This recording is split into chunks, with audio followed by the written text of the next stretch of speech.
fame. If you win it, comes and goes in a minute. Where's the real stuff in life to cling to? Long. Welcome to the Boomer Pod podcast, everyone. Today's guest is movie and television stunt performer, coordinator, and actress, Miss Tiger lili Rudge, straight from the UK. Welcome, Tiger. How are you?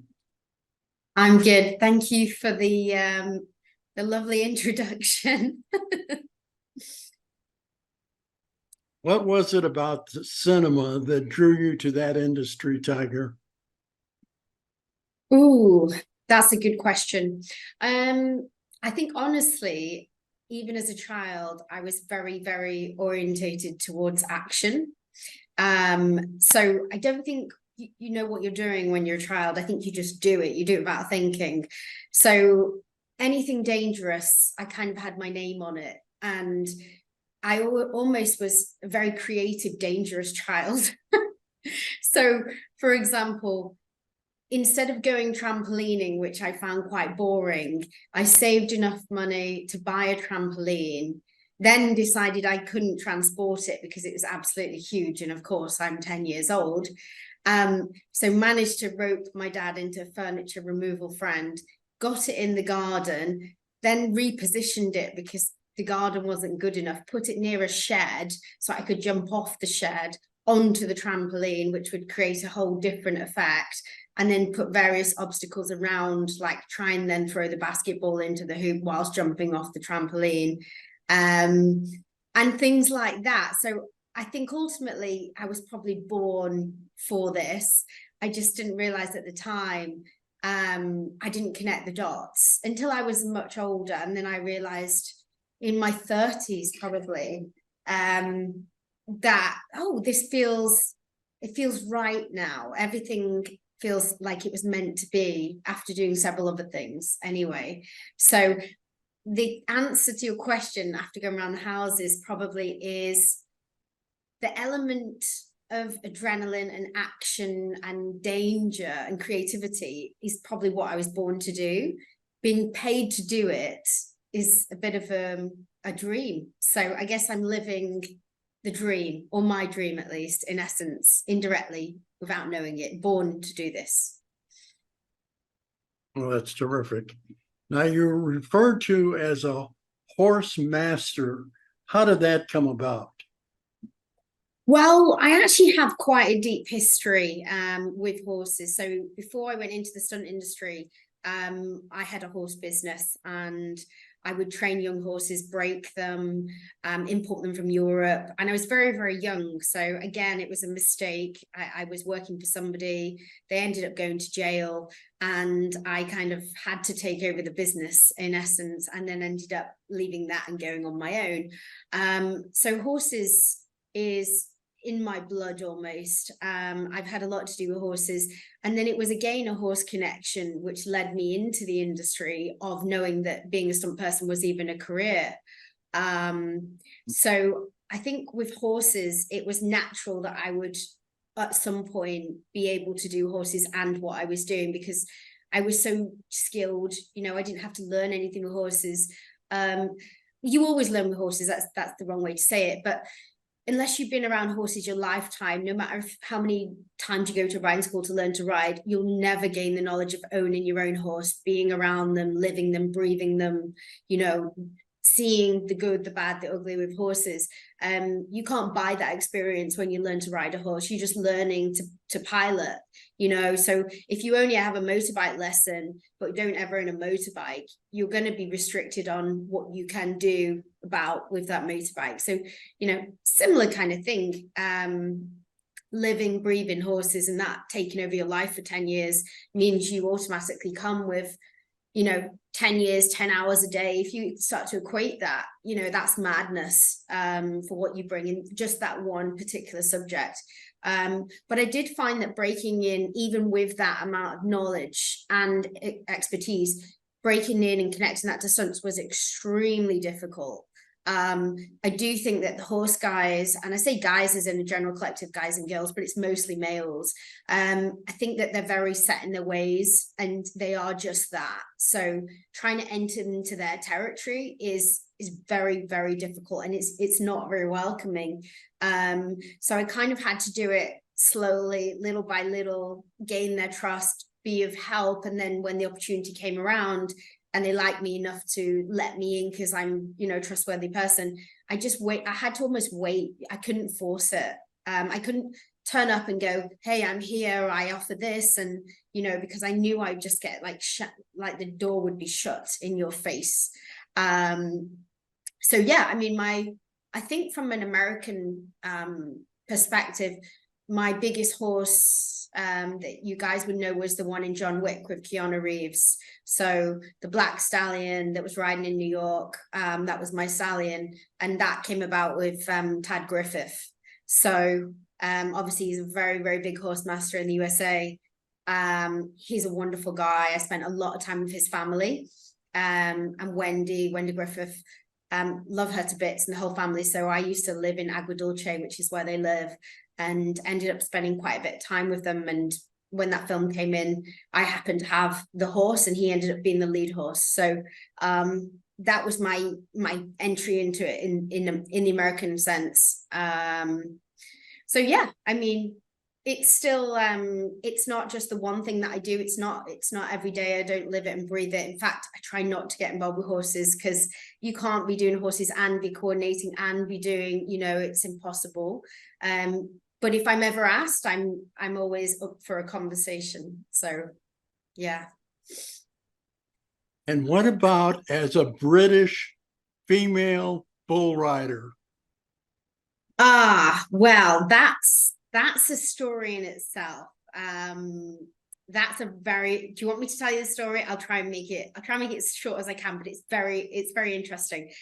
So I was in a bar in Agua Dulce, and there's a Mexican bar. And I don't know if have you been to Agua Dulce, Larry? Have you ever been?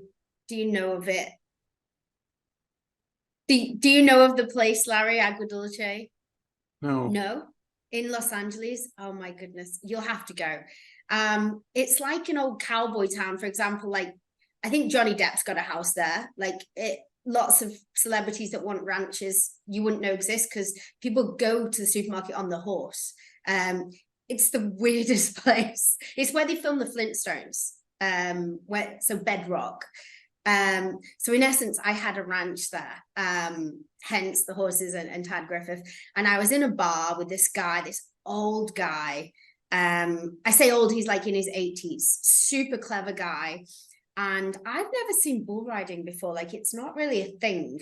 And I'm sat there and I'm watching the screens in this Mexican bar, and I'm fascinated.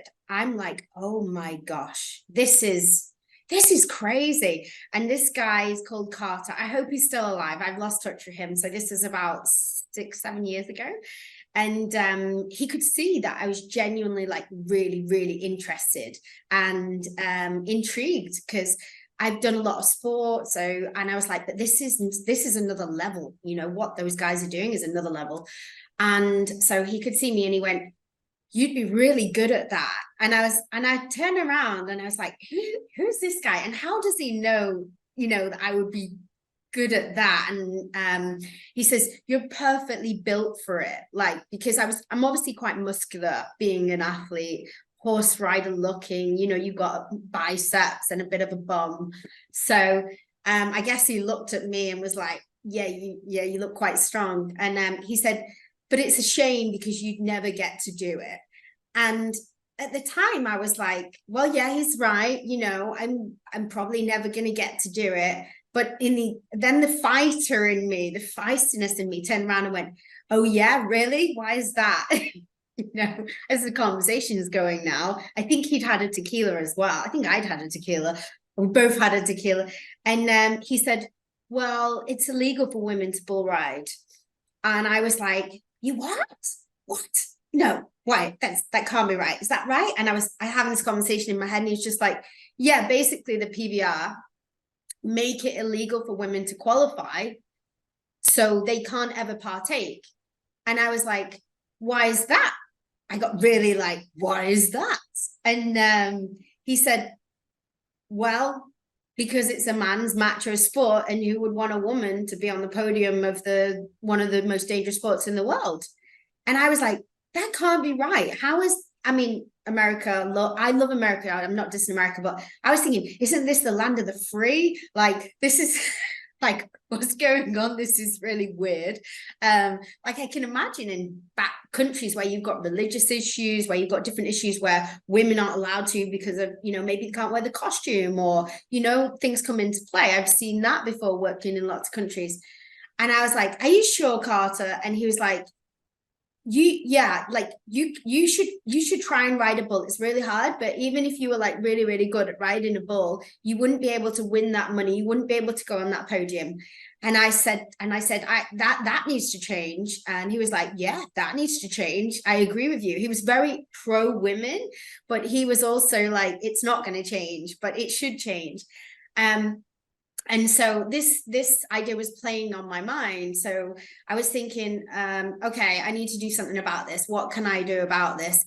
And I'm not a good talker, but I'm a good doer. So I'd rather find out for myself in physical form rather than, go through lots of things where you're talking to people and they're denying it, and then you have to wait 4 months to get a reply. So I found this guy in Atlanta, and he was a lovely guy, and he had a bull riding school. And I was talking to him, and I said, why is this happening? He was like, I agree, like women were actually born to ride bulls, because bull riding is actually all about hips, and women have more hips than men. And it's the movement of the hips that can go with the bull. He said, it's just unfortunate that they made it illegal because they said it was too dangerous for a woman to ride a bull in case they died. And I was like, so you're saying it's okay for a man to die, but it's not okay for women? And he's like, people don't want to see women die. I said, well, people don't want to see people die, like regardless of whether it was.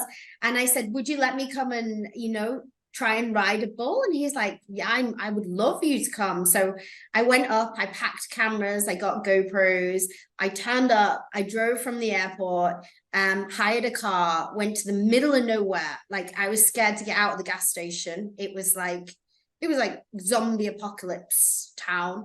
And I spent a week with him, and I rode bulls for a week, and I made a documentary. I made a film about it. I've never released it, actually. I should probably do something about it now. And I think what I learned was bull riding is exceptionally difficult. It's the hardest sport I've ever done in my life. So it's not to be taken lightly. However, I got quite good at it in a short time. And I think by that, me never witnessing or having any experience in it, and I in the end ended up better than his boys who had been doing it a lot longer. I think I proved that there was no reason that women shouldn't be able to qualify to be able, to have the monetary rewards and the status of being on the PBR. It was just a question of who was going to be the challenging point to make the change in history. So yeah, that was that. And then about 2 weeks later, I find out I was pregnant. So that kind of ended that little thing that I was doing at the time, but I made a sizzle, and, maybe now we can redo it. It'd be great if someone's listening to this and is like, give Larry and Tiger a call. What an amazing experience. Yeah. Go ahead. No, I was just saying it was one of the most powerful experiences of my life. And I can't explain that feeling when you're riding a bull, because it's like nothing I've ever felt in any sport. And I've done a lot of dangerous things, and I've never had my heart beat the way it was beating when I was inside that crate. Wow. You're quite experienced. And how was it working with Emily Blunt on The Edge of Tomorrow? That was one of my first ever films. So I did very little. I think that was the very start of my career, and I was not really doing so much. Like, I'm not going to take credit for that and say that I did anything special with Emily, because I really didn't. I know that there were stunt performers who did. And I'd like to throw the credit their way. It was most of my stuff that I've done, I came a little bit further down the line when you get a bit more experienced and they want to give you a bit more responsibility. But I remember talking about Tom Cruise actually, because it was going to be the second time I worked with him. And I remember thinking like, he's an incredible human to work with in terms of his work ethic. He was the first there and he was the last there. And very, very talented guy. So in that sense, you know, from looking up to someone, it was a great experience from the mental aspect. You know, there are actors who off the set are in love with themselves, and those who are clear-headed and down to earth. Who do you put in the category of clear-headed and down to earth? Keanu Reeves. He is a real sweetheart. I obviously got to see him a little bit more because on the film for John Wick, we had him at the ranch a lot, you know, doing bits and bobs, and he's just a real nice guy. He's so polite, true gentleman, great work ethic, and just wants to be better, wants to, he's very spiritual. Like you can see with him, the industry hasn't affected him. He still wants to be this quiet, humble human being that's just a normal person. And he's thankful to be in the position that he's in. So I think from that point of view, if I wanted to, you know, say if I wanted to be like anyone, it would be like him. He's a lovely guy. And, you know, I've been lucky that I've had really good experiences with 90% of the people that I work with. Occasionally, like people in any facility, whatever department, you'll always get the 10% that, you know, the ego have taken over. And I think that's just life. You get it in everyday life, in everything. So I almost like every now and again, I'm like, yeah, it's my turn. But I have a way of like just dealing with it in the sense that I speak to them and treat them in exactly the same way. Like they don't get anything more from me by being an arsehole. In fact, they probably get a little bit less. So I've never had any issue. I've never had anyone that's been really, really rude to me. I've seen them be rude to everybody but me. And I was like, I don't like how they're being with everybody else. But I can't complain because with me, they've been really great. So I don't know, like, I think if you're kind with someone and nice regardless, it's hard for them to be an arse sometimes. What can you tell us about working on the movie Legend with Tom Hardy playing twin brothers and Chaz Palminteri? Yes. Again, that was early in my career. Thanks to Julian Spencer, stunt coordinator. Tom Hardy in that role, I felt was a bit of a genius. His acting skills is unbelievable. And you're seeing firsthand how good an actor can be. It's like, it's revealing itself like an artist painting. The layers are coming out and the finality of it and the finesse. And, you know, in that way, it's great to get the inside scoop because you're seeing an actor who is having to go deep, you know, not surface level. They're having to be so many things. And I'm a fan of Tom Hardy. I think he's a good actor, and I think he fits into a lot of roles, and I think he played that really, really well. So, you know, it was a great experience, and, you know, it's always good to be around someone that can throw their hat into something which is quite difficult rather than just be a stereotypical, right, you're typecast, you're going to be the romance guy, you're going to be the action guy. You know, I think Benedict Cumberbatch does it really well, as well as him. There's a few of them actually, but yeah, I think he did a great job in that film.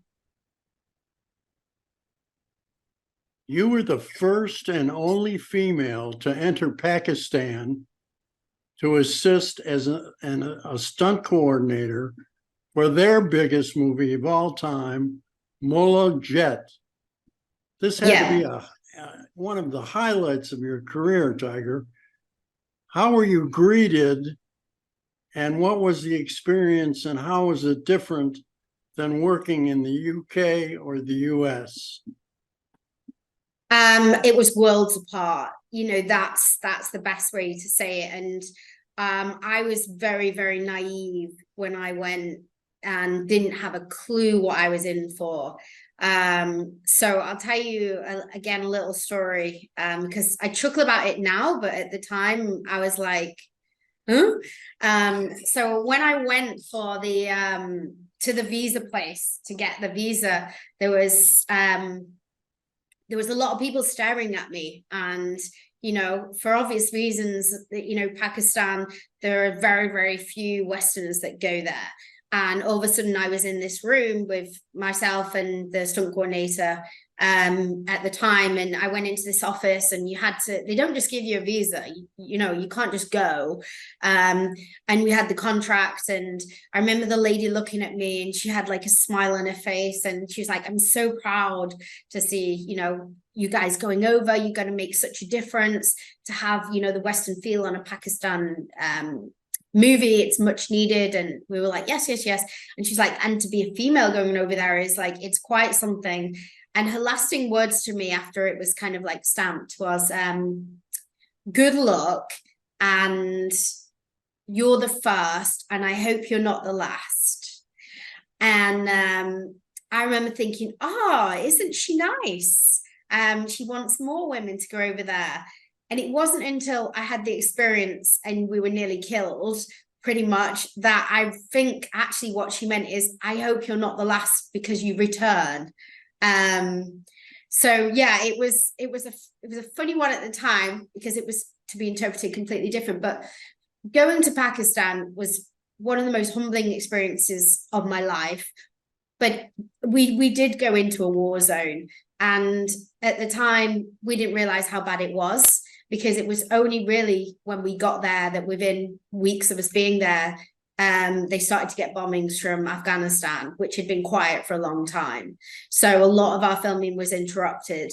And it was quite a surreal experience because wherever we went, you know, there was guys coming around and they'd open the boots, they'd check for bombs, and there was military stops. Sometimes we couldn't leave the building because there was air raids going on, and it was, you know, we couldn't get food in, or it was, I don't think my words can really explain how, you know, at times terrifying it was. Wherever you went, there was a gun pointing at you. But it was could be a sawn-off shotgun, you know. And so you couldn't leave the hotel. The hotel was your protection. But when you go inside the hotel, you've got people checking for bombs again. And, you know, it was very surreal. But from a point of view of, I thought I was going in there and, you know, women don't even really do martial arts when we went there. They're not active. Females play a different role to men. And so for me to go in as a female and train an all-male team and expect to be greeted with authority and not to face any kind of opposition or backlash, or, you know, I was going in there thinking this is going to be really hard, but I'm expecting it to be hard. And, you know, a little bit of a backwards sense of, I'll win them round, you know, like eventually, but I know it's going to be tough. And I was so wrong, Larry. Like, I couldn't have been more wrong, because from the moment I arrived, these guys worshipped the ground that I walked on. They were so respectful. They were so humbled by the fact that I'd come out there and I wanted to show them and make them into stuntmen. And when I say stuntmen, these guys turned up in flip-flops. They had no stunt pads. They had no stunt gear. They were making things out of sticks, you know, like it was we had to really think on our feet. I remember thinking, like, this is like being inside a movie itself from the experience point of view. From the moment we landed on the plane and I saw bullet holes all over the transportation that was taking us inside the customs area, I was like, oh my gosh, what am I doing? I just wanted to go back on the next plane. But then I'm very stubborn, so I had to wait it out a little bit. So yeah, it was my role was really to be the teacher of the locals, to teach them how to be stuntmen, to teach them how to come together, choreography, to work as a team, timing. And then obviously the stunt coordinator, he was in charge of the camera and doing the majority of the decision making. So credit to him for that. I was really there for the people, for the people of Pakistan. And I built some really good friendships, and those guys have gone on to have their own stunt teams, and they're in touch, and they send me photos and stuff. So it's really lovely that I've become this, this person to them. The film did very, very, very, very well. It broke all kind of records. The biggest film that ever came out of Pakistan, the most grossing film that came out of Pakistan, the only film to ever be nominated for a Taurus Award. It did crazy things. The volume, and it put Pakistan on the map. Basically, Pakistan had never been on the map, and now all of a sudden Pakistan for action and cinema films is on the map. So, in that sense, I think we did a good job. My tech guy is in Pakistan, and he's going to Really? he's going to be very happy to hear this story. Oh, Tell cool. me about your family.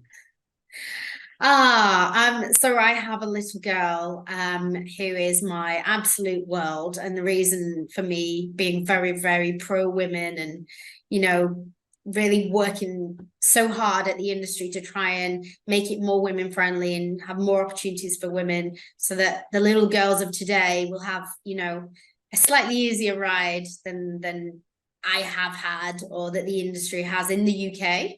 It's still way more closed off for women in the UK, in my opinion, than it is in the US, which I think needs to change.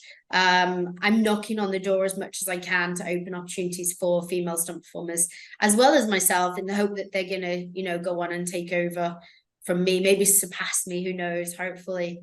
We have some more fantastic females on the map in the UK stunt world.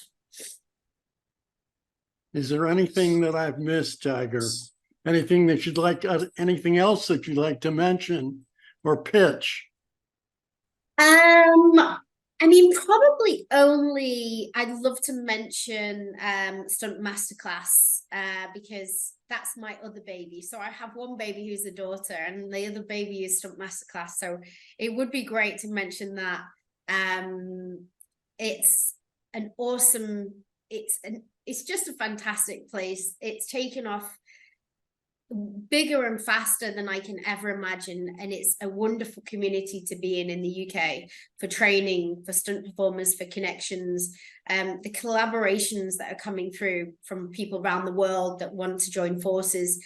So it's such a good way to give knowledge of people that are good at so many different things and give it back to the performers, that they then become better performers in all aspects of stunts. That I'm super proud of it. And obviously it's hard because I do that and I'm stunt coordinating and going in other directions. I was action directing last week as well for the first time, so I hope that I can continue to juggle the balls. But I do want to just mention that, because it's in the year that it's been kind of growing, it's now going in beautiful, it's sprouting like a flower, so everything that I've thought of in my life that I can pass on to people. I truly believe that we're only here to pass things on to other people and not take them to the grave. And it's just a wonderful way to connect people and give them knowledge, give them power, give them understanding, so that then they turn up, they're much better prepared. So that's the other thing that I would have liked to mention. Well, thank you for joining us today on Boomer Pod, Tiger. Will you return at a later date to bring us up to date on your newest projects? Yes. Yeah, absolutely. There's so much going on at the minute. I'd love to keep up to date with you and keep in touch. Stay well. Thank you. And you. And have a good day. Terrific. Thank you. Bye-bye. Bye-bye. Bye. And thank you to our valued audience. Please stay tuned for more interesting celebrity interviews on the Boomer Pod podcast. Thank you, Larry. And you will be happy too.